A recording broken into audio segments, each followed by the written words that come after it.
সচিবালয় এবং ম্যাজিস্ট্রেট কলেজে যত মব তৈরি হয়েছে তার পূর্ণ দায়ভার জামাত ইসলামের আমিরকে দিতে হবে। একজন কোমলমতি শিক্ষার্থীর লাশের সংখ্যাও যদি আপনি কমিয়ে বলেন তাহলে সেটি কিন্তু সীমিত করা যাবে।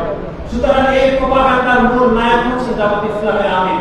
এই যে প্রপাগান্ডা করে কালকে সারাদিন সচিবালয় এবং ম্যাজিস্ট্রেট কলেজে যত মব তৈরি হয়েছে তার পূর্ণ দায়ভার জামাত ইসলামের আমিরকে দিতে হবে।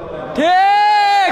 এবং আমরা জানতাম শুধু শিবিরের ভোট আইডিতে প্রপাগান্ডা করা হয়, এখন আমরা দেখছি উল্টো, শুধু শিবির করে না, তাদের মাদক সংগঠনের শীর্ষ নেতাও প্রপাগান্ডা করে বাংলাদেশের মানুষকে, বাংলাদেশের সাধারণ শিক্ষার্থীদেরকে তারা ব্যাপকভাবে বিভ্রান্ত করার চেষ্টা করে।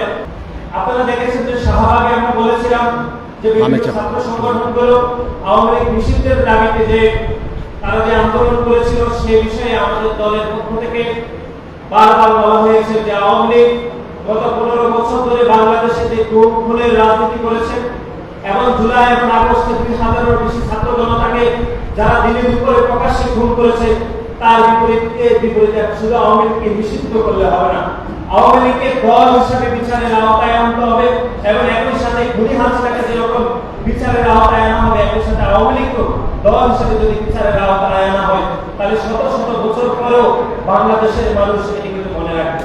কিন্তু আপনি যদি নির্বাচনী আদেশে আপনি যদি আওয়ামী লীগকে নিষিদ্ধ করেন তাহলে তো কোনো যে কোনো সরকার এসে আওয়ামী লীগকে আবার এই নির্বাহী আদেশটি বাতিল করে দিতে পারবে। যেরকম আমরা জামাত ইসলামকে দেখেছি যে নির্বাহী আদেশ দিয়ে তাদেরকে নিবন্ধন বাতিল করেছে, কিছুদিন আগে তারা নিবন্ধন খুঁজে পেয়েছে। আমরা তো ছাত্র শিবিরকেও দেখেছি যে তাদের ছাত্র সংগঠন হিসাবে তাদেরকে নিষিদ্ধ করা হয়েছে, কিন্তু তারাও এখন সেই নিবন্ধন বা তাদেরকে যে নিষিদ্ধ করেছে সেটি তারা ফিরে পেয়েছে।